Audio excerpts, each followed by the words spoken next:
Hotel Olympus, Chapter 1. Excellent, the manager rumbled after a final glance at her references. He was clearly making an effort to keep his voice down, but this guy was probably the biggest man Charlie had ever seen, and he had a voice to match. He seemed to like her, though, which was all that mattered right now. If it is agreeable to you, you could start next week, just as soon as we have the proper checks and paperwork in order. I can't wait, sir, she grinned. There had not been a single job interview that she had gotten through this easily. And for a position as front-of-house manager, it did feel slightly like bluffing, saying she knew how to handle all that. But this hotel, no matter how fancy it was way smaller than her previous hotel. She very much doubted she'd be any busier. It'd just be more responsibility. And better pay. Excellent, excellent, he said again, leafing through his various papers with his huge hands. Yes, and I think we have gone through all the questions. Charlie smiled politely. He had had a lot of peculiar questions. Well, perhaps wanting to know about people's allergies wasn't very weird, but she wasn't kitchen staff, so why would it matter if she was allergic to grapes or pomegranates? Anyway, she wasn't. Nor did she have a problem with dogs or birds, and neither did she have hay fever. If you don't mind, I just have one question of my own, she said. But of course, the manager said. Charlie wished she could remember his name, but it had been very long and he had only said it once. It said in the job listing that the hotel caters exclusively to Olympians, she said cautiously. Just out of curiosity, I was not aware there were so many training facilities nearby. The manager looked at her in surprise. Training facilities?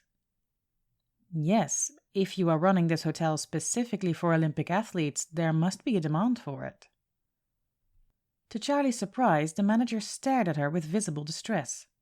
She sincerely hoped that she was not the first person to suggest to him that his business model was a little niche. Because if not, this place would be belly up in a week. But did he not mention it had been here for a while now? Not athletes, he said finally.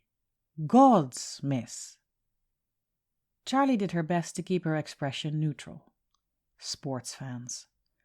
Yes, she said. I'm sure they are very impressive. Well, I'm excited to cater to them. Perhaps this place was some sort of pet project by some ridiculous rich person. Well, as long as she got paid, she didn't care. No, miss, the manager exclaimed. I do fear you don't understand. This hotel is not for athletes. Our guests are the deities and demigods of the Hellenic world. This time Charlie stared at him. The deities and demigods of the... So this is an experience hotel, she said slowly. Yes, that had to be it. With LARPing for the guests. The manager's eyes went as glassy as Charlie was sure hers had done at the word Hellenic. Miss Charlie, he said weakly, Right at that moment there was a sudden noise outside.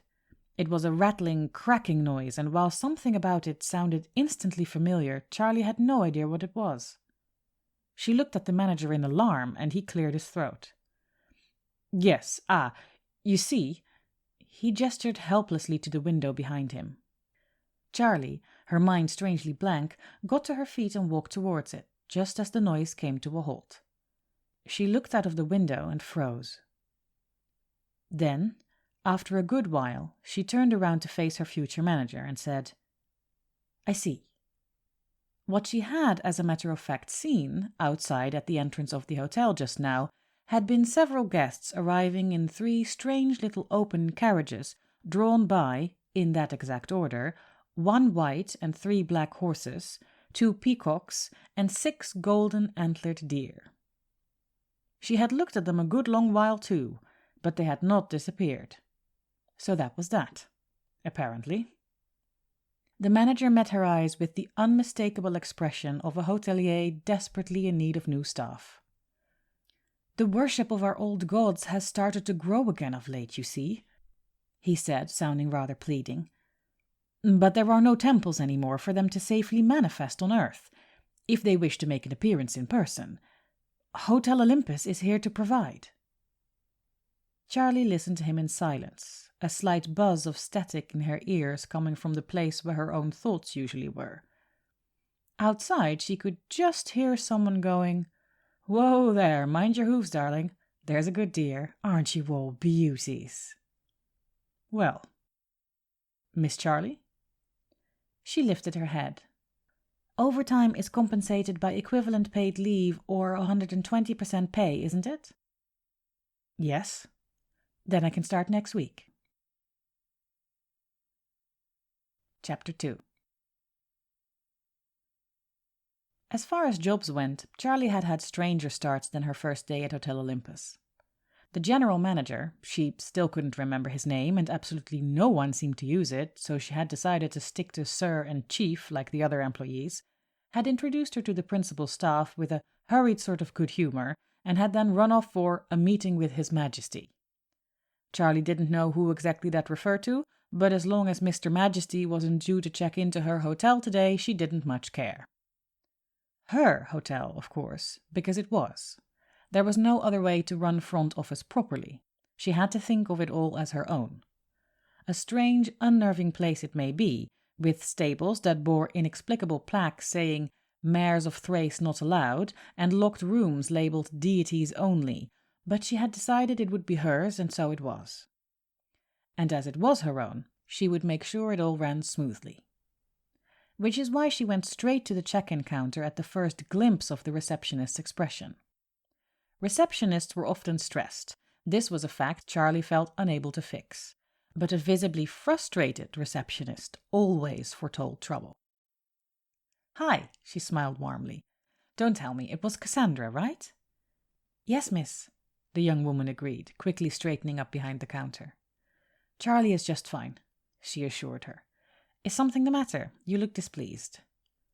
Cassandra gave her a level stare. "Not that it will help to tell you, but we're going to end up double booked." Charlie made sure not to frown at the first statement. Clearly whoever managed front of house before her hadn't been worth their salt. "Really? How come?" "Yes," she sighed. "Both Celine and Artemis are going to want the penthouse suite next week. It will be a blue moon, and everyone will be doing moon rituals. We will have to give the room to Artemis, because nowadays way more people call on her, and Celine will be furious. So then Eos and Helios will be furious too, and the manager will be upset with us all." Poor Cassandra, Charlie concluded, was a bit of a pessimist. She knew of no better cure for that than practicality and realism, though, so she nodded and replied, "I see. Well, that's no good. I will speak to facility about temporarily making the conservatory available as a bedroom." Cassandra gaped at her. "Well, what?" "If a good view of the night sky is the point, the conservatory would do just as well, wouldn't it?" Charlie asked. "I mean, I presume Selena and Artemis have something to do with the moon, if people need them for a blue moon?"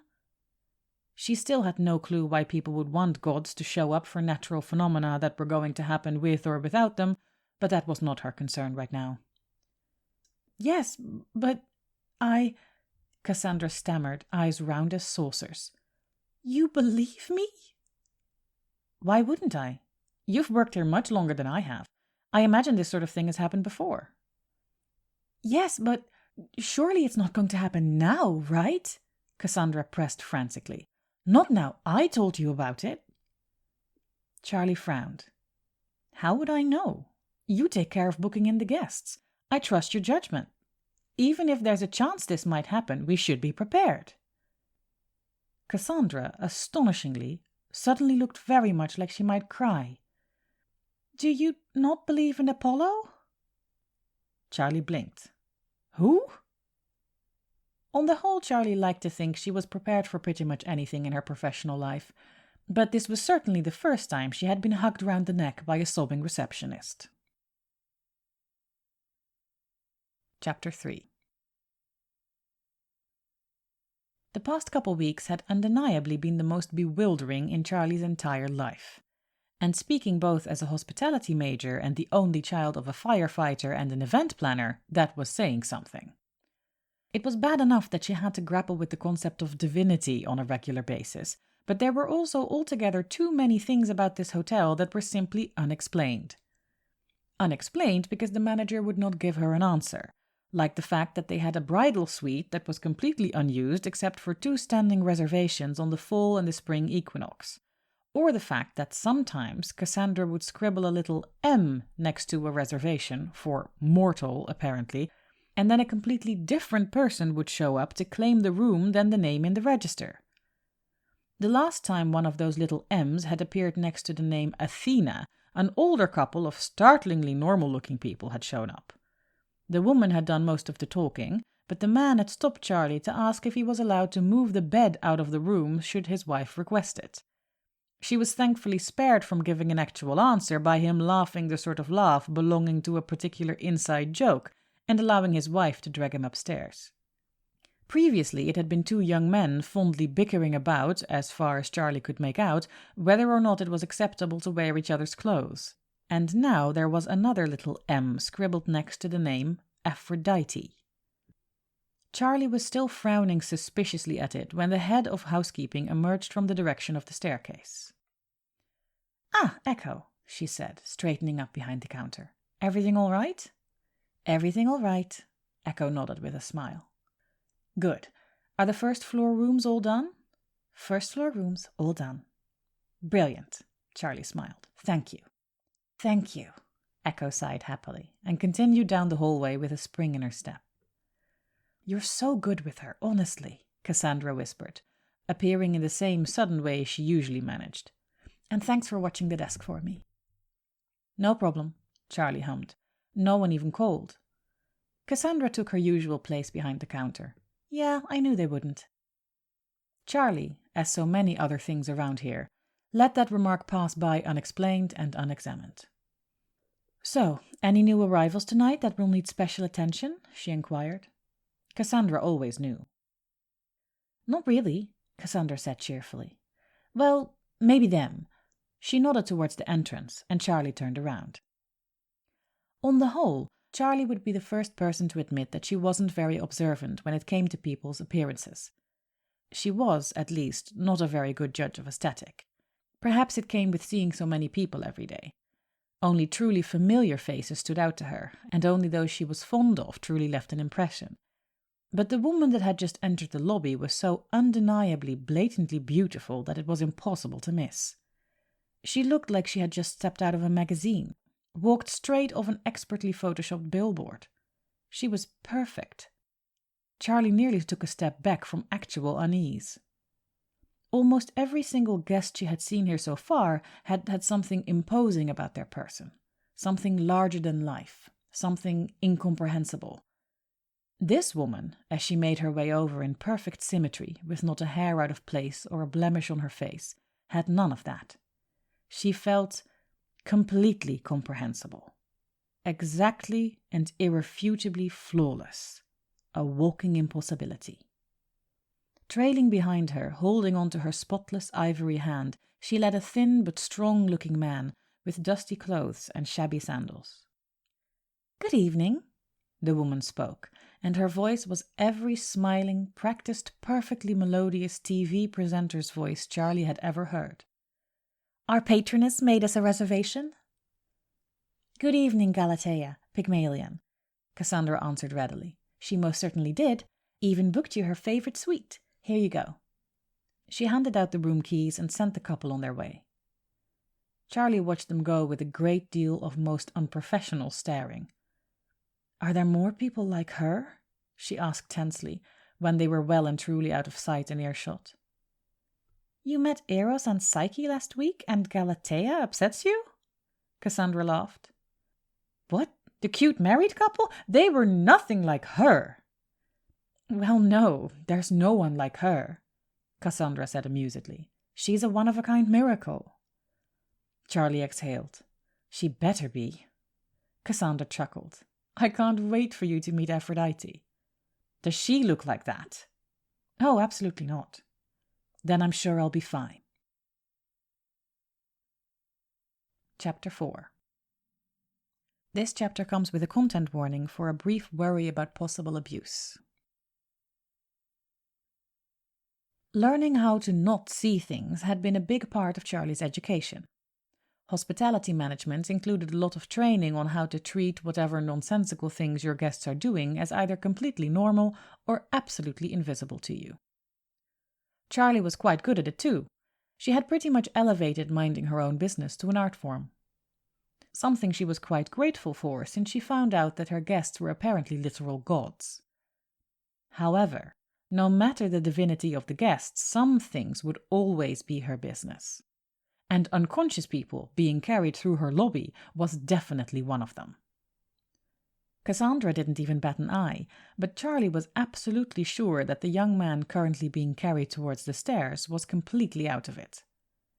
"Ma'am," she called out, rushing to her feet. "Charlie," she could hear Cassandra hiss at her. "That's Celine. That's the goddess you had the conservatory."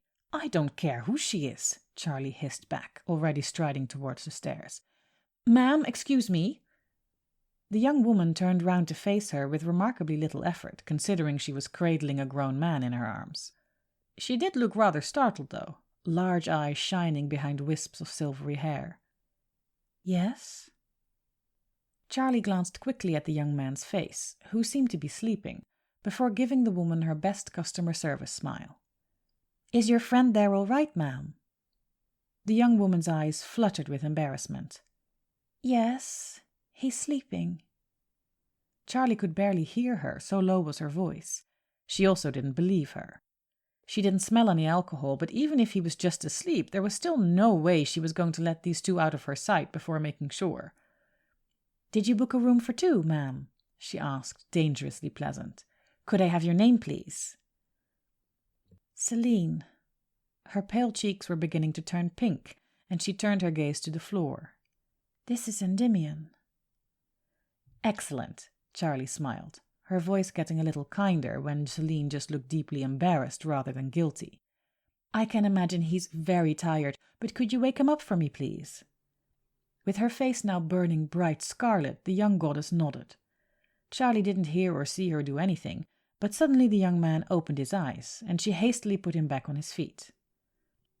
"Hello," he smiled at Charlie, looking completely alert and not the least bit drowsy. He held out his hand for her to shake. "Endymion." Charlie blinked in confusion. Hello, Charlie, it's a pleasure. I was wondering—" "Yes, I could hear you in the dream, and it's really very kind of you," he interrupted pleasantly. "But I'm quite all right. Promise." Beside him, Celine was staring at the floor, blushing down to her neck and evidently wishing she was elsewhere. Charlie was beginning to feel extremely uncomfortable herself. It seemed that Endymion had somehow heard the entire conversation. "It's all right, dearest," Endymion hummed at Celine, looking so sincerely adoring that Charlie felt the need to avert her eyes. "Miss Charlie is just doing her job. Let's wait until we're upstairs next time, shall we?" He turned his bright eyes on Charlie again. Charlie knew she was rather inattentive to such things, but he was really very handsome. "There was a charming theater performance about how we met," he confided in her. "And we got a little overzealous. Celine was eager to get back to our room. It was bad manners. Won't happen again, miss." "I just want to look at him," Celine muttered unhappily, clearly not even consoled by Endymion's humming comfortingly at her. By that time, Charlie's own cheeks were feeling rather hot. She was pretty sure she finally understood the situation, and it made her involvement very awkward. "I'm so sorry for disturbing you," she said hastily. "I do apologize." "Not at all," Endymion assured her. "You were quite right. Thanks again for the concern." Celine would still not meet Charlie's eyes, but to be honest, Charlie was kind of grateful for that. She wished the divine couple good night in as composed a tone as she could manage, and hastily retreated back towards the check-in desk, where Cassandra was looking at her with a face full of pained sympathy. "I need to start keeping a list," she groaned. "Don't beat yourself up about it," Cassandra said comfortingly. "The moon falling in love with the youth sleeping under her night sky is really only a minor myth." Charlie didn't answer. Minor myth or not, she was going to have to speak to the manager about house rules concerning magical role play. Chapter 5. It was busy at the hotel this evening. Something to do with the stars, apparently. Or what people worshipping deities thought about the stars, at least. Charlie had been rushing left and right all afternoon. That didn't mean she skipped out on checking in with the front desk, however, which is why she almost walked straight into Autolycus. "Well, hello, Ms. Manager." He was leaning against the counter, chatting with Cassandra. "Hi, Autolycus," Charlie replied with patient neutrality. "Done with Mr. Dionysus's requests already?" The names were still giving her trouble, but she prided herself on proper pronunciation for both her guests and employees. "Oh, I have everything ready for him in advance, especially when he drops by with his wife." Autolycus grinned. "No worries there." "Good," Charlie nodded. She might not have time for his flirting, but Autolycus was very good at his job. She was not sure if head of room service quite covered the extent of his services, but he didn't seem to mind it. "What about you, he prodded. "Anyone giving you trouble? Cass is already all worked up over nothing." "I'll give you worked up over nothing," Cassandra muttered under her breath, but judging from Autolycus winking, Charlie had to assume this was not a real threat. "No such thing as trouble," she said decidedly. "At least not in the lobby of my hotel." Charlie trailed off, eyes straining to the glass doors of the main entrance, on the other side of which Phaeton seemed to be doing a lot of running. There was a terrible racket outside. "Good Lord!" Charlie exclaimed. "Are those swans?" Cassandra let out a barely muffled yelp, trying to get out from behind her counter and looking at Autolycus with miserable reproach. "You made me lose track of the time. I cannot be here when he's—" Cass. Autolycus tried to shush her, hands lifted in genuine apology. "Artemis is with him. He's not going to give you any—" "Wait," Charlie interrupted, turning back to the lit-up figures just now making their entrance. "Those are Artemis and Apollo?" Cassandra let out a soft noise of despair and fury. "Right," Charlie frowned. "Excuse me a moment. I need to speak with Miss Artemis about hosting hunting parties inside my hotel suites." This time Cassandra sounded more like she choked. "Charlie," she gasped. "Charlie, you can't!" But Charlie wasn't listening. She was putting on her most polished managerial smile and bearing down on the two guests that were striding into her lobby with far less elegant steps than theirs. "Mr. Apollo, Miss Artemis, welcome back to Hotel Olympus." Two flawless faces turned her way, and behind her at the counter, Cassandra and Autolycus held their breath. "You have come without your friends today, Miss Artemis?" Charlie asked pleasantly, resisting the urge to shield her eyes against the golden glow that seemed to radiate from Apollo's hair. "My nymphs will be joining me shortly," Artemis replied, studying Charlie with eyes as endless as the hidden waters in the woods. "Oh, great. Wonderful," Charlie smiled. "Then, may I suggest that if you and your friends want to engage in sports, the way you did during your last visit, you make use of our fitness facilities. I assure you these are much more suitable for both target practice and endurance runs than our other suites." It became very quiet in the lobby. Even the swans and deer outside seemed to give up their protests as they were wrangled towards the stables. But Charlie was no longer intimidated by being looked up and down by wealthy women, even ones that carried a bow and arrow. "These facilities," Artemis said at length. "Where are they located?" "On the ground floor of the East Wing. I have been assured there is no need to reserve them as there is always enough room," she replied. And then, remembering the mess in the bathroom, she added, "There are also several pools, ma'am, and one of those can be reserved for your party if you so wish." It was always a relief when guests went from thoughtful to smiling. The one implied they were thinking of ways to disagree with you. The other meant they had been won over. "To have a pool to ourselves would be very pleasant," Artemis said. "You will make sure no one can disturb us there?" "I shall see to it you can bathe in privacy," Charlie promised. The smile in Artemis's eyes lit up, and before Charlie had the presence of mind to react, the goddess reached out a hand and pressed two soft fingers to the crown of her forehead.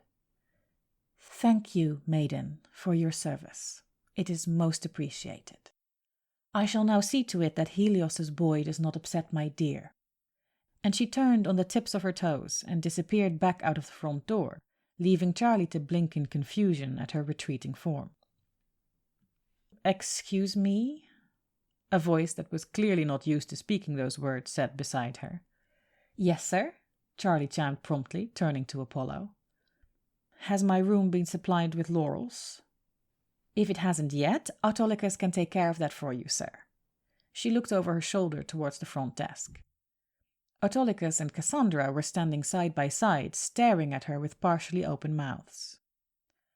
Autolycus, Charlie said with emphasis, Mr. Apollo would like to speak to you about his floral arrangements. Autolycus's feet never seemed to make any sound, even when he was moving at a running speed. Yes, ma'am. He made a stiff little bow. Right this way, sir. Charlie nodded pleasantly as he ushered Apollo away and returned to the counter, where Cassandra was still staring. You all right, Cassandra? She asked. I know you said you didn't want to be around whenever Apollo... What did you say to her? Cassandra's eyes were as round as saucers. What did you say to Lady Artemis? That she could use the swimming pool? Charlie said. As long as it keeps her and her friends from flooding the bathroom and attacking the furniture, it's all the same to me. She rubbed absent-mindedly at her forehead with her sleeve. Is dramatic touching a normal thank you? For clients, I mean. No, Cassandra said slowly. No, it isn't. Be sure to mention it to Mr. P when you give him the report of the day. Charlie raised an eyebrow. I've had people do way worse, good and bad, she told her. But if you say so, I will. When her next paycheck arrived, it was a significantly higher amount than the previous one. Chapter 6. Charlie kept a cheat sheet nowadays. It turned out Greek gods got extremely upset when you didn't know who exactly they were. It was honestly a bit dramatic. But then again, not much worse than other expensive hotels with entitled regulars. She glanced at the list in her phone one more time as she got off the bus. Odd that there was an extra bus stop here now. When she came for her job interview, she had to walk 2 blocks. Some of the entries could really do with some additional details. Aphrodite, goddess of romance and sex. And love? Note, act more impressed than you are. Hephaestus, god of forging, crafting? Note, no small talk.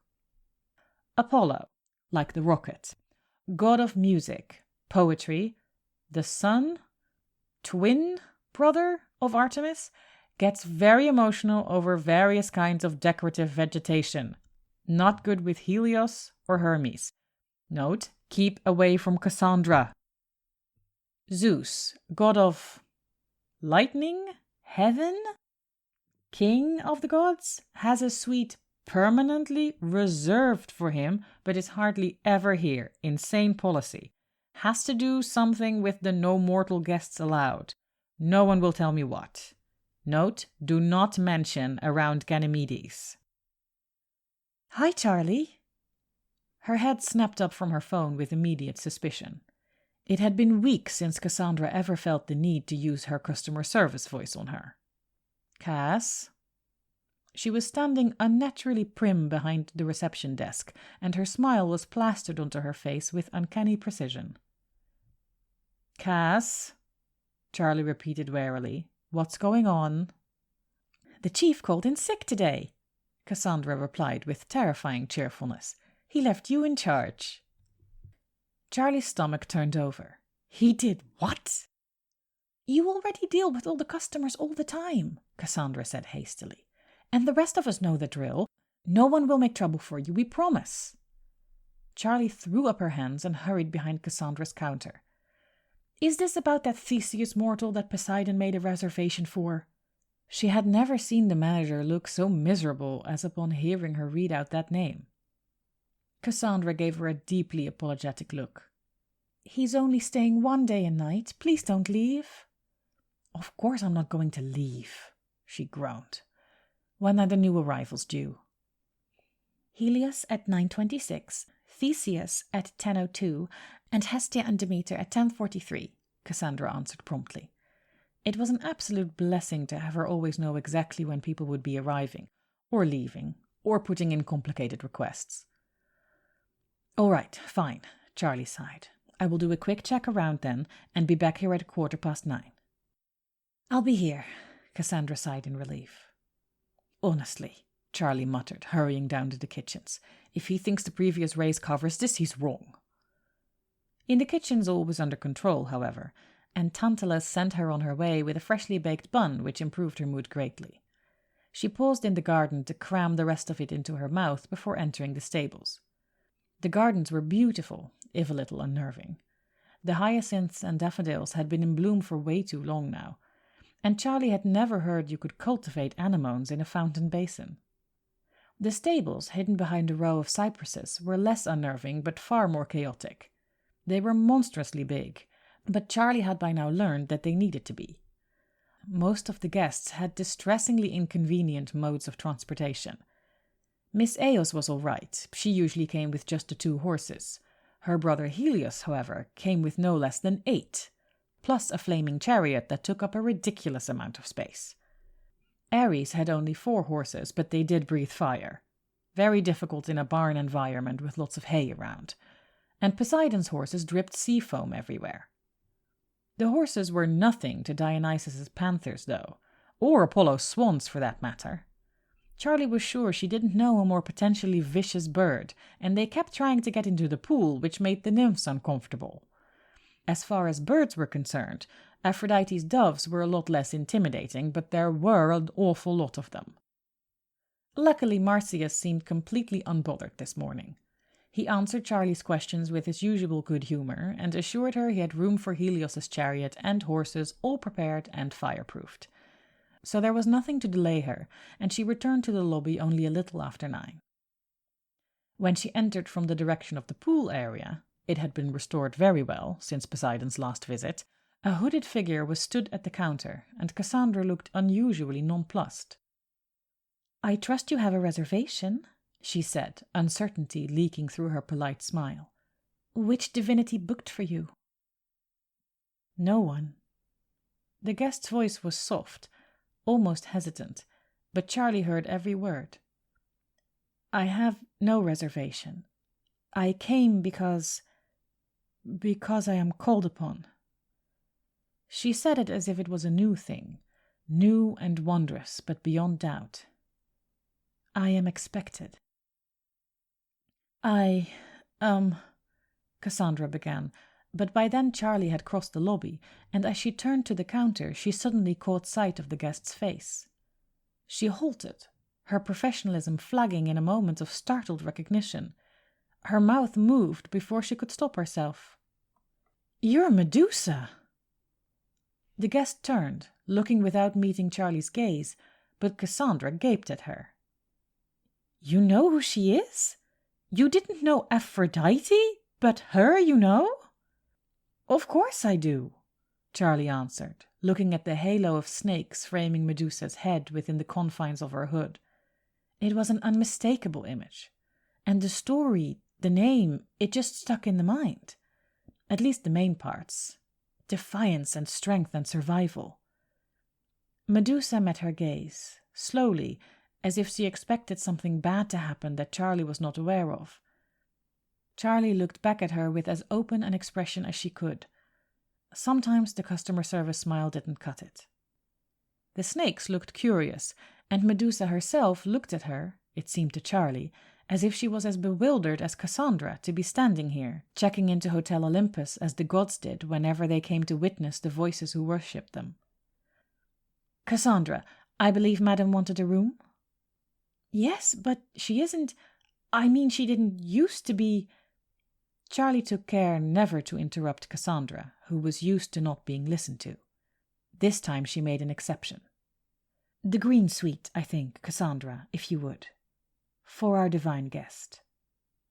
"Yes, right away." Cassandra regained her composure and turned around to select the key. "Welcome to Hotel Olympus," Charlie said with a bow of her head. "I hope you will enjoy your stay." Medusa smiled. Chapter 7. Weeks upon weeks became months upon months, and Charlie began to find, beyond all expectation, that she had almost gotten used to catering to gods and working alongside people whose names she could barely pronounce and whose understanding of the world seemed at least 3 steps to the left of her own. She should have known, really.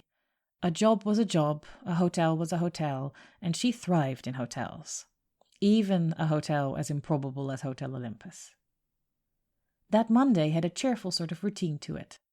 From greeting Argus and Phaeton out front, to catching up with Cassandra at the front desk and quickly checking in on Echo before hunting down her manager. "Morning, Chief," she said with a nod. "Good morning, Charlie," he rumbled. "Anything require my attention?" Mr. P was always anxious to know the minutest details about the running of the hotel, but luckily he did not feel the need to micromanage once he knew. "Just a question, if you don't mind," Charlie said briskly. "About the standing reservation for the 20th of March. "Yes," he replied, a beat too slow. "It says they are bringing a pet." "Yes." "That's against hotel policy," she reminded him. "It clearly says no pets." Her eyes narrowed. "They already show up with their own personal zoos. Poor Marcius is run off his feet at the stables. I'm not having that inside our hotel." The startled look the manager gave her was quite hard to read, but just to be sure she folded her hands on her back for a moment and corrected. "Your hotel, Chief." No, quite right. Our hotel," he muttered. "But really, Charlie, it's only a dog." Charlie paused. "A dog?" "Yes, just one dog." He took in Charlie's frown with a rather pleading expression. Her Majesty really doesn't like traveling without him. Her Majesty. She had never heard him use a title like that for any of their other guests. "Well, I suppose a dog won't be too much trouble. I presume they've brought it here before, then?" "Oh, yes, every year. He's very well behaved." "All right," she sighed, but she privately thought she'd probably come to regret this come March the 20th. When she arrived on March the 20th, the whole hotel seemed to be on edge. Echo's whispers seemed to fill every hallway. The manager stomped around nervously, and the kitchens were eerily quiet. She was just about ready to resort to pressing Cassandra for an explanation when the lobby door swung open and a stately woman in a gown so dark green it was almost black made her way directly to the front desk. Cassandra immediately stood to attention, but Charlie was closer, and by the time the new guest reached them, they both chimed in almost perfect unison. "Welcome back to Hotel Olympus." "Ah," the guest said brightly, looking at Charlie. "You must be the new manager I've heard so much about." "Yes, Your Majesty. This is Charlie," Cassandra confirmed. So this was Her Majesty. Well, she certainly did look the part. "Hello, Charlie," she smiled. "How good to finally meet you." And something in the way she held herself as she said that made Charlie's stomach jolt. Obviously, most of the deities that stayed here acted like guests of honor to a private party, but this woman, well, goddess, didn't act like a guest at all. Oh no, she had owner energy. Charlie stood perfectly straight and almost held her breath. Surely people would have told her if the owner of the hotel was coming to stay. The smiling divinity cheerfully continued, seemingly unaware of the effect of her presence. "Are you pleased with your employment here? I hope you do not run into any obstacles, as the only one yet living here." Her nerves ought not to affect her ears. Did she hear that right? Yet living. At that moment the hotel doors opened once again, and a tall, broad-shouldered figure clad in all black slowly strode inside with a dog at his heels. A large, hulking, 3-headed dog. Charlie felt her cheeks burn. She had been so preoccupied with the dog she had forgotten to worry about its owners. She dropped her gaze, drifting to the cheat sheet tucked out of views of the guests behind the counter. Way at the bottom it said, Hades plus Persephone, god and goddess of the underworld. Death? She looked back up. No, ma'am, she whispered. I'm very happy here. Wonderful, Persephone smiled. That is what I like to hear. She began to idly stroll through the lobby, and Charlie felt compelled to follow. I'm quite proud of this place, you know. So much more constructive than what we used to do. Ah, Charlie desperately sought for the right thing to say. What on earth would the Lord and Lady of the Dead need a hotel for? What is the constructive part, exactly? Rehabilitation, Persephone said brightly. It's all the rage these days among you mortals, isn't it? I'm a big fan. She cast another loving eye around the lobby. I think we managed to find everyone in need of further reform a very fitting position. And for the volunteers, like dear Cassandra, it's a nice reprieve. A helpful change of scenery. Wonderful how that all worked out. She looked at Charlie again, who felt more overwhelmed under her gaze than she had in the face of any other god. Why, look at Damascus. In a way, we owe the inspiration of this whole place to him. Damascus? Charlie repeated, in deep discomfort and deep confusion. She had never heard that name before. Oh, perhaps you know him as Procrustes. She nodded cheerfully towards the manager, who was greeting both her husband and their dog with anxious deference. After all those centuries in Tartarus, who could have thought that giving him a hotel to run again would finally bear fruit? And it so neatly resolved the issues all of us needing to come down here with no temples to house us, too. She chuckled. We might have called it Hotel Hades, but no doubt the others would have taken offense to staying here then. Charlie swayed gently on her feet. She was trying to remember, with increasing desperation, if she had ever seen any of her co-workers leave the hotel before her. She couldn't. And no matter how punctual she was always the last to arrive. Or so she had thought. She glanced back towards the desk. Cassandra met her eyes with an embarrassed smile.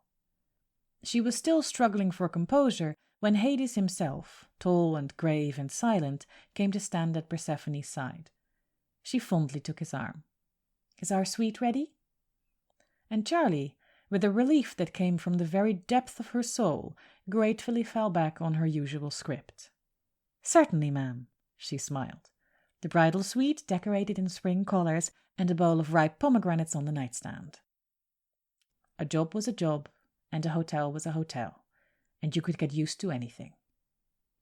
If you'll step this way, I will personally escort you to your suite and see that everything is exactly to your liking. Epilogue. Well, it wasn't every day you found out you were working in an extension of hell.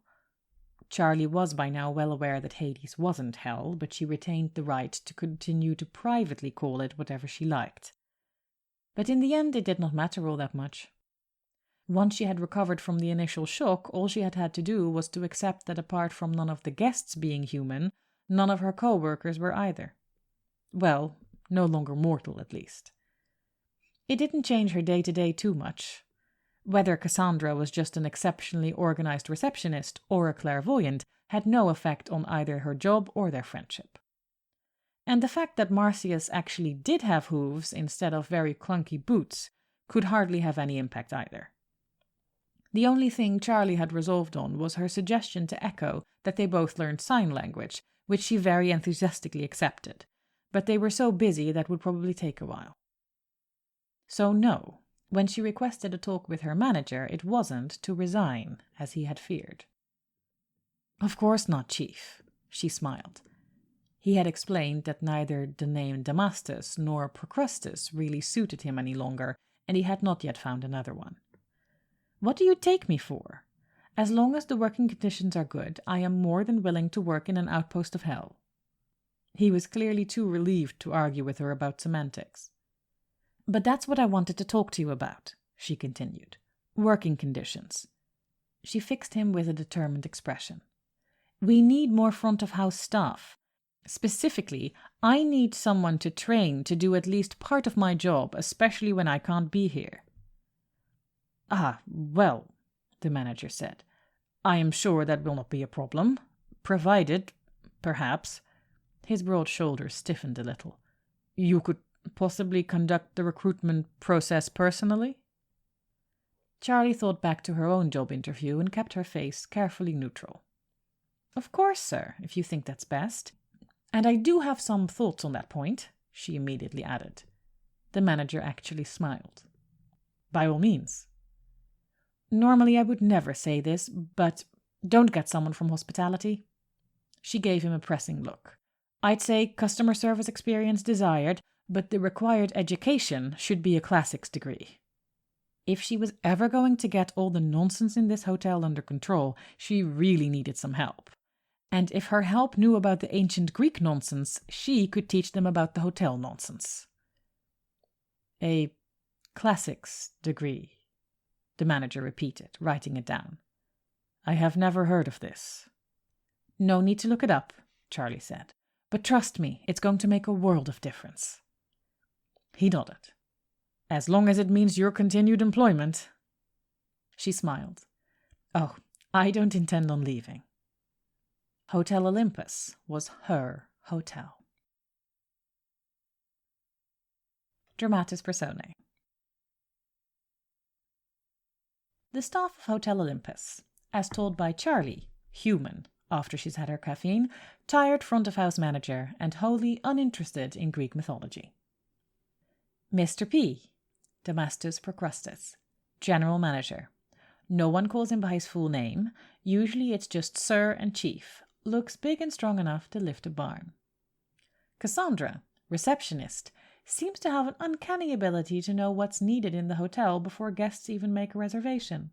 Weird around Apollo. Echo, head of housekeeping. Doesn't talk much, but clearly an excellent listener. Never fails to repeat back instructions. Phaeton, valet parking. A bit too fond of speeding, but a very eager driver and takes excellent care of the chariots. Tantalus, head chef. Runs a very orderly kitchen. Clearly very passionate about food, but hates preparing roast meat. Sisyphus, head of the legal department. Not that there seems to be anyone else working there, but every single permit is always in order, and the employee contracts are rock solid, so whatever. Marcius runs the stables. He's not very polite, but always cheerful, and takes very good care of all the ridiculous animals the guests have pulling their chariots. Walks kinds of strangely. Also weird around Apollo. Icarus seems to be around solely to fix stuff. His dad allegedly built this place, and if anything gets lost or broken, Icarus always seems to know how to restore it. Has some trouble focusing. Ganymedes, head waiter in the restaurant. Talks to the guests as if he knows them personally. Keeps calling his job an internship, and looks young enough for it to be true, but is clearly working full-time. Autolycus, officially head of room service, unofficially the one person able to find every single ridiculous thing the guest might request. A bit of a sweet talker, chummy with Hermes. Argus, the doorman.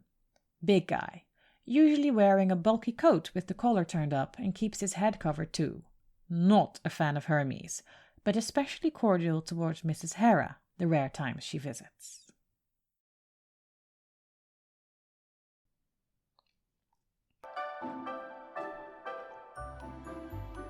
Thank you very much for listening. I really hope you liked this multi-chapter story, Hotel Olympus.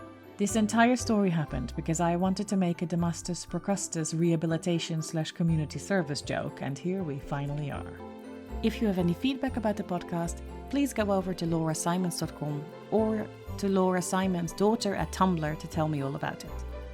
Meanwhile, I'll keep dreaming up different stories to tell you guys. There's another tale to tell some other day, but until then, remember to mind your mythology, guard your name, and be safe.